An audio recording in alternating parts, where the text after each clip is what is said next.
ñalawma ummital ñalawma goonga ko ñalawma goɗɗo ɗum tagi kamɓe famille Cheikh Ibrahima Niass ko yimɓe hulɓe Allah koɓe rewoɓe Allah la ilaha illallah serani konngol huno ko kulɗe maɓɓe. Cheikh Baye ko ganndo,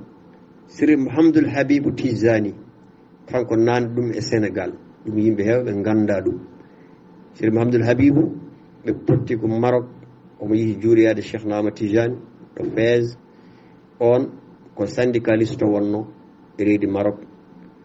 tawi ɗon e maana ngannduɗaa hoore ma o ewiti ɗum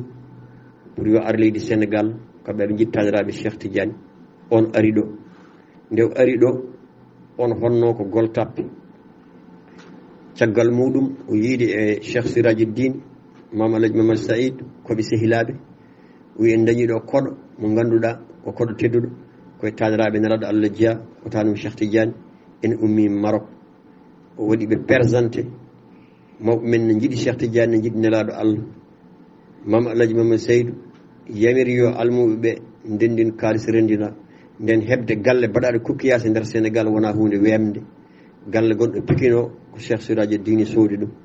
ko galle makko, waɗi ɗum hadaya, o totti ɗum Siri Mouhamadoul Habib yo hot hen. Koni galle o ardi wonande ɓe ganda kanko Cheikh Baye Cheikh Ibrahima Niass o itti ɓii ko debbo ene wiye Ummul Khayri Niass, o rokki ɗum Siri Mouhamadoul Habib, o rokki ɗum resi ɗum jibdine mum ɓiɗɗo ene wiye ganduɗa hoorema Cheikh Oumar. O ko qissa mo ganduɗa julɓe no poti famde ɗum. Kanko nde waɗi voyage o arti fof o arata ha ɗo galle Siri Mouhamadoul Habib ɗo, o salmina ɗum, o juro ɗum kanko Cheikh Ibrahima Niass, o yaaha. Ko ni ɓe gurduno. Nde ɓii ko biyeteɗo Cheikh Oumar jibina, o wi o ari o wi mi woniri oɗo tanam mo ren Qur'ana tawa enen fof ganduɗa hoorema eɗen tawa mana ganduɗa hoorema gila omo yaari duuɓi jeeɗiɗi mo wawa deftere Allah nde o reni Al-Qur'ana kanko Cheikh Oumar on ɗon. Ko ɓii ganduɗa hoorema Siri Mouhamadoul Habib, ko ɓii Ummul Khayri Niass. Ummul Khayri Niass nde serti e Siri Mouhamadoul Habib resta ko wuro wiye Coota woni koye leydi Niger, ko ɗon Alboury Ndiaye ubba. Nde jaami e leydi Niger mi yii ha Coota, mi ɓen ɗon mbaɗi ɓuuri 500 école arabe. Hande koɓe lamɓe e nder leydi ko almuɗo Baye restimo caggal ndew serti Siri Mouhamadoul Habib. Almuɗo Baye ko Hawsanke walla ko Jarma, joɗino ko wuro ne wiye Coota koye Niger. ene wona combien de kilométre jonɗi hakkude mum e Niamey. mi yiya toon wadde recherche tawmi ko ngoon wuro biteɗo Alboury Ndiaye mo nana toon ko toon ubba, ene ubba e nder jama. Ko kamɓe ñasiyankoɓe ɓe ɓuuri hewde waɗoyande mo ziyara. Alboury Ndiaye noon asli mum ko hoore fonde, ko on ko toon leeli. manan ganduɗa ɗum fof koye histoire uji. sa ari toon ko jambarma ɓe kalata e hawsankore. kala mo jiiɗa ko almudo Baye jaaha Agadez, jaaha Agadir, jambarma, jaaha hawsankoɓe kamɓe fof ɓe gandi ko Cheikh Baye. naata e Tchad, naata ha e Tibirti Tchad, jaaha ha nden Tchad. nde Cheikh Baye yaa toon nden leydi ndi wiyeteno ko Farlamine, Tchad wiyeteno ko Farlamine. ko adi François Tombala Baye ene laamo ndi wiyeteno ko Farlamine. ndi watta Tchad, naata e Tibirti Tchad o fof ko almuɓe Baye wonɓe toon, ha garta e leydi Cameroun, nord Cameroun. julɓe hewɓe hen ko almuɓe Baye garta e nder leydi ɗo wiyete Garwa Gawundere, frontiére ji hakkude mabɓe e Nigéria en. ɗum ɗo pop ko almuɓe Cheikh Ibrahima. wuro wiyetego Kaduna, Yola, ɗo wiyete ganduɗa hoorema Abuja, ha jettoɗa ɗo wiyete ganduɗa hoorema nokkuji Mayde Guri, nokkuji ɓurɗi hewde e nder Nigéria yimɓe, ha yetti ɗo wiyete Lagos. kala mo mbiɗa Cheikh Baye jomum darato manan ganduɗa hoorema ko yimɓe joomen jawɗele. leydi ndi waɗi ganduɗa hoorema visite o yiiɗa hen, par ce que toon kadi o fottuno gargol makko Nigéria, o fottuno koye roi Kano, yiimo e nder leydi Makka omo hijja. ko Cheikh Ibrahima Niass dañi so arino e hijjore, roi Makka o wiyata ko yo fellane 45 Kano, hay ɓalejo goto meeɗa ɗum dañde. kanko o dañi ɗum ko fartangue Afrique, ko fartangue Sénégal. so dari omo hijja ɓe haade makko ɗum ɗo so ari ganta o naati Makka 45 Kano ene felle. kanko Cheikh Ibrahima Niass ko sehil kala lamɗo laaminoɗo e on zamanu e zamanu makko. Gamal Abdoul Nasser en e lamɓe ɓurnoɓe mawnude aduna heew doole ɓe, ko sehilaɓe makko e leydi misra so arino jaɓɓugal ngal ene ɓuuri jaɓɓugal président o yi ho waɗa 4e personne plus puissant dans le monde kanko Cheikh Ibrahima Niass o woni ɗum o woni conseiller yimɓe waɗoɓe conseiller e nder aduna o yimɓe jeeɗiɗi walla jeegoma walla tata ɓurɓe wonde puissant aduna ɓe omo jeeyano e mabɓe ko fewjete aduna ɓe fof tawmo hen kanko Cheikh Ibrahima Niass kanko adi sodde oto o nawi ɗum Vatican o rokki ɗum pape gonnoɗo ɗon 30 millions o soodi oto e on zaman ɗin duuɓi koko ɓooyi mi anda ko ɓooyi o soodi oto hedde 1931 walla hedde on dumune nde o soodi oto taw omo yii toon o soodi oto o rokki ɗum manon gandanɗa hoorema église o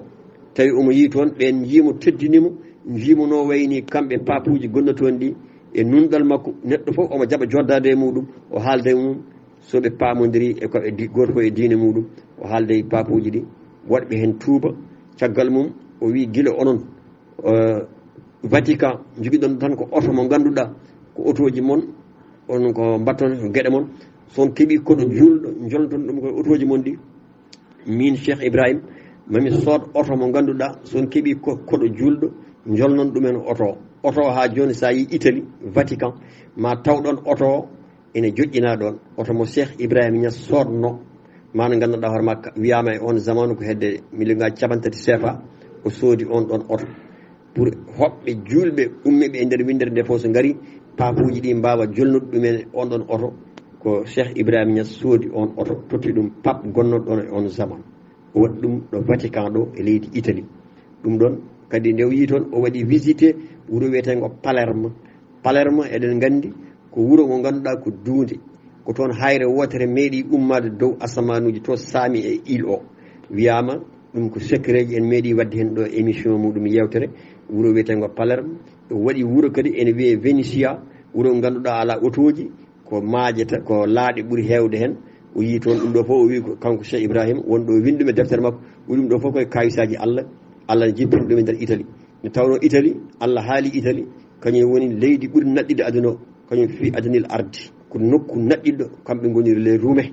ko leydi ndi ganduɗa Allah sifimama ndi ko yimɓe ɓooyɓe kamɓe nanguno nabiyallah Isa alayhi salam ɓe kaɓɓi ɗum toon to leydi Israël Roumains ji Italie naɓe haynala Allah windinoɓe lettere ko leydi hewndi gandal ko leydi kadi ndi ganduɗa hoorema secret ji kewɗi nayi Italie kanko Mawla Cheikh Ibrahima o waɗi hen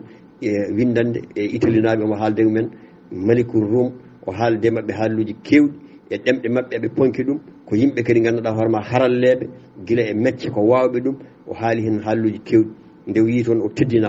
ɗum ɗo koye histoire uji koye ɗanle makko en 1953 kanko Cheikh Ibrahima Niass o yeehi leydi mbiyetedi Chine nde jaaɗen Chine en bitti wittu ha ganduɗen Cheikh Ibrahima Niass o arino Chine law 1953 omo wonde nden biyeteɗo almudo makko ne wiye Barham Diop on yalti aduna ko Maroc on ko almudo maw ɗannotono mo hooli mbaɗannoɗo interpréta ɗemɗe kewɗe soɗe jaadi nde ɓe jeehi 1953 nden o ummori ko London o jippi leydi ne wiye Hong Kong o jippi o yeehi ɗo wiyete Macao wuro ne wiye Macao min mi yeehi ndin leydi Macao ko chinois en jeeyi ɗum kono ɓe jeyno ɗum ko portugais en toon casino ɓurɗo mawnude e windere nde woni ko wuro ne wiye Macao hande ko chinois ɓe kalata kono ko portugais joguinoɓe nde ɓe jii Angleterre kanko Baye on wonde Barhama Diop aɓe jiilo wali sahabi yanke nelaɗo Allah biyaɗo no ubba e Asie mo kewɗen ɗo wadde jewte muɗum biyeteɗo Saad ibn Abi Waqas ko nelaɗo Allah kaw makko on leeli ko leydi Chine ko o Saad ibn Abi Waqas kañum nani diina l'islam e nder leydi Chine nde jaaɗen Chine en mbaɗi e wuuro Chine ngo duuɓi 4 en mbaɗi witto e makko en kewi addude jewte Saad ibn Abi Waqas kanko Cheikh Ibrahima Niass kanko woni ɓalejo peññinɗo ɗo Saad ibn Abi Waqas ubba ɓundu nanɗon heeɓi duuɓi ujunere e duuɓi 300 ndu meeɗa horde rawda makko nanɗon ɗo ubba yimɓe 45 nanɗon ubbidaɓe makko kamɓe fof eɗen jogui inde mabɓe goto hen fof hoto hitande ɓe gardi ɗon dawatul islam no natirno Makka haw ummiti no ummirno Makka ho ari Chine no chinois gumminoɗo Chine wuro wiyeten ko Condong ari ha yetti e leydi Madinatu Munawwara tawi toon nelaɗo Allah Muhammadu sallallahu alaihi wasallam ha nelaɗo fembi sukunu muɗum yamiri Saad ibnu Abi Waqas yo ya Siin leyɗele Asie ɗum ɓamtoya toon diina nawa leetere hokkoya budaji beteɗe guru leydi wuro wiyeten ko Condon haaɗo wiyete Yunan ho mahi toon juma ko toon o maayi kanko Saad ibnu Abi Waqas ko toon o ubba koye sappo natoɓe aljanna janggo yawmal qiyamati on Saadu ko hen jeeya kanko watti capanɗe jeeɗiɗo e jeegomo natɓe e diina l'islam kanko Saadu on ɗon ko Cheikh Baye ɓeydi feññinde man gandanɗa hoore ma holto leeli enen kadi ne jaaɗen Siin en namdima ɗum almami juma Siin ene wiye e on zaman Mouhamadou Hungla julnanno e on zaman ne garɗen Siin enen konko haale ɗemgal makko o wi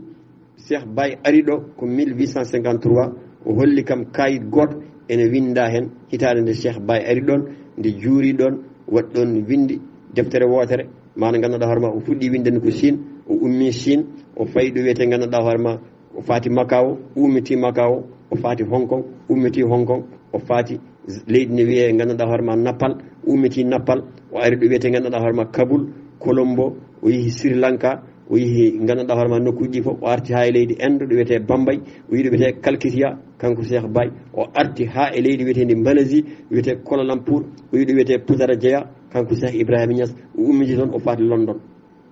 nde o arti London kanko Cheikh Baye mana gandanɗa hoore ma o wonti London dumunno nde o ummiti London mana gandanɗa hoore ma o arti e nder leydi Nigéria waɗi conflit mawɗo o yeehi Benin o tawi yimɓe hewɓe ne murti ɗo Benin ɗo o tuubni ɗumen mana gandanɗa hoore ma ɗo wiyete Cotonou o fayi Lomé ummi ɗon o ari Accra e leydi Ghana ummiti toon o fayi Niger ɗo wiyete Niamey o ummiti Niger o arti ha e leydi gandanɗa hoore ma Nigéria di ummiti e Nigéria o yeehi Tchad ummiti Tchad o yeehi leydi wiyetede Soudan mana gandanɗa hoore ummiti Soudan o yeehi ɗo wiyete Gulu woni koye leydi Ouganda o ummiti toon o arti ɗo e leydi meɗen mbiyetede Sénégal kanko Cheikh Ibrahima Niass o wonti ɗo dumunno mana gandanɗa hoore ma gouverneur goto ene wonno Kaolack wino haɗamo ɗannade o wi ɗum wimo a yahata Dakar mana gandanɗa hoore ma o wimo so tawi ko aɗa wawi hadde kam yaade Dakar ha Allah findinma janggo no Allah waɗata on ummi e oto muɗum ene yaaha ene wonde e cekdele ene yiiɗi yaade no kal mataw ene waɗiya programme uji muɗum waɗi accident e lawol maayi ɗum ɗon ko kayisaji Allah neɗɗo gara e jeeɗal tan mbiya aɗa waɗa ɗum haqqatal ko jolfo mbiyata taw wiyanima waɗanima sababu ko Allah totti ɗum daraja yimɓe naafigueɓe yimɓe bonɓe gara mbiya tampin kaari no leyɗele men ɗe gorini tan hannde kono on wattata guila nden noon ɓe ɓeydi rentademo kanko Cheikh Baye eyyi oɗo woni Cheikh Ibrahima Niass mo ɓesgu muɗum ganduɗa ɗeɗo balɗe sunare mawde yana maɓɓe hay hande e oɗo subaka beɗɗo won ɓiyiko ene wiye Mouhamadoul Mouhtar on sankima hande kadi subaka he on kadi ko ɓi Cheikh Baye e subaka he sankima mana ganduɗa tawa jiida e khalifa o ɗum noon ɗe e nduɗo lewru ɓe cankorama tato ɓe ganduɗa ko ɓiɓɓe makko afa makko debbo e ɓi e canki e gubbaɗo hanki o e cankiɗo hande subaka o ɗum ɗo noon koye sirluji Allah e tawno ɓiɓɓe makko hande ɓe fof kamɓe fof ko mawɓe par ce que oɗo cankiɗo gubbaɗo hanki omo yaada duuɓi capanɗe jeetati e duuɓi jeetati eyyi ɗum ɗo fof o wonde cagatagal makko omo yiya omo wawi haalde omo ɗanno omo waɗa fof ñiiƴe makko hay wotere en solani